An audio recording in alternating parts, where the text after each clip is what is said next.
4 नवंबर को गढ़वा में प्रधानमंत्री मोदी की चुनावी सभा है। अब इसे लेकर राजनीतिक बयानबाजी भी शुरू हो गई है। जेएमएम के केंद्रीय प्रवक्ता धीरज दुबे ने कहा है कि नरेंद्र मोदी का गढ़वा आना इस बात की तस्दीक कर रहा है कि जहां एक ओर उनके प्रत्याशी की स्थिति बेहद कमजोर है, तो वहीं दूसरी ओर गठबंधन उम्मीदवार के सामने वो टिकने के हालात में नहीं हैं। उन्होंने कहा कि वो भले जीत के लक्ष्य को साधने के लिए आ रहे हैं, लेकिन गढ़वा की जनता बेहद संजीदगी से सोच ली है कि हमारे लिए बेहतर कौन है और किसके द्वारा अनगढ़ क्षेत्र को गढ़ा गया है।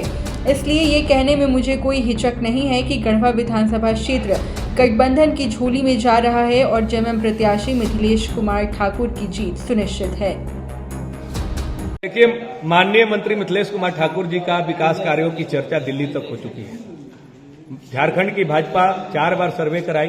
चारों बार यहां भारी बहुमत से लोगों ने मंत्री जी को विकास कार्यों के आधार पर मिथिलेश कुमार ठाकुर जी को समर्थन करते हुए दिखे। इसी के कारण है कि जो भाजपा पलामू परमंडल के चियाकी हवाई अड्डे पर प्रधानमंत्री जी का सभा कराती थी, आज उनको चेतना के ध्यान के क्यारी में उनको उतार रही है। और मोदी जी भी उत्साहित हैं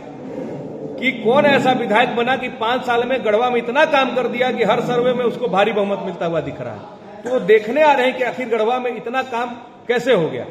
लेकिन गढ़वा की जनता प्रधानमंत्री जी के मुंह से जानना चाहती है कि उनके जो प्रत्याशी हैं सत्येंद्र नाथ तिवारी 10 साल गढ़वा में विधायक रहे, 10 साल के कार्यकाल में कौन सा ऐसा 10 काम उन्होंने किया है जिसके आधार पर यहाँ की जनता उनका समर्थन करे। गढ़वा की जनता यह भी जानना चाहती है कि 10 साल विधायक रहते हुए जो विधायक कोटा की राशि थी उसको जो उन्होंने चेक स्लिप के माध्यम से खाने पकाने का काम किया, एक भी विधायक निधि का योजना धरातल पर नहीं दिखता है। तो आखिर ऐसे व्यक्ति को के लिए माननीय प्रधानमंत्री मोदी जी समर्थन क्यों मांग रहे हैं। तीसरा,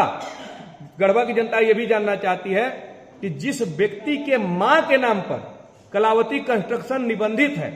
उसको माननीय उच्च न्यायालय ने अलकतरा घोटाला में दोषी साबित किया है, जिसके डायरेक्टर 2015 तक पूर्व विधायक सत्येंद्र नाथ तिवारी थे। तो ऐसे व्यक्ति को आखिर किस मजबूरी के आधार पर भारतीय जनता पार्टी टिकट दी। और जो मोदी जी बोलते हैं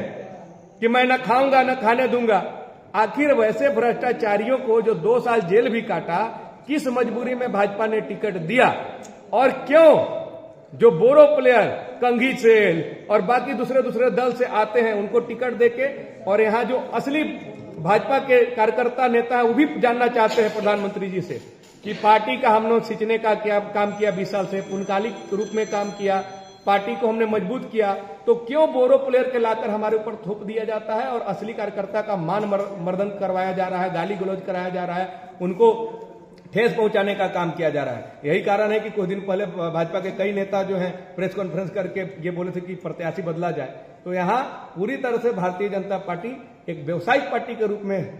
तब्दील हो गई है, जो चंदा दो और धंधा लो के अपने प्रक्रिया पर चल रही है। इसी का आधार पर आप देख लीजिए, पलामू परमंडल में, भनातपुर में जो अभी वर्तमान विधायक हैं वो निर्दलीय थे, विश्रामपुर में राष्ट्रीय जनता दल से लाए गए थे, गढ़वा में झारखंड विकास मोर्चा से लाए गए थे, डाल्टनगंज में झारखंड विकास मोर्चा से लाए गए थे, अभी जिसको टिकट दिया गया हुसैनाबाद में वो एनसीपी से लाए गए हैं, छतरपुर में भी बोरो प्लेयर को जो राष्ट्रीय जनता दल के थे उनको उठा के लाया गया है, पाकी में भी जो पहले झारखंड मुक्ति मोर्चा में है उनको टिकट दिया गया है। यानी कि भारतीय जनता पार्टी के कार्यकर्ता 20 साल तक मेहनत करें और जब चुनाव लड़ने का बारी आएगा तो दूसरे दल के प्रत्याशी को लाकर सौंप दिया जाता है और उनको झंडा, पोस्टर, बैनर, पंपलेट चिपकाने का फिर से जिम्मा दे दिया जाता है।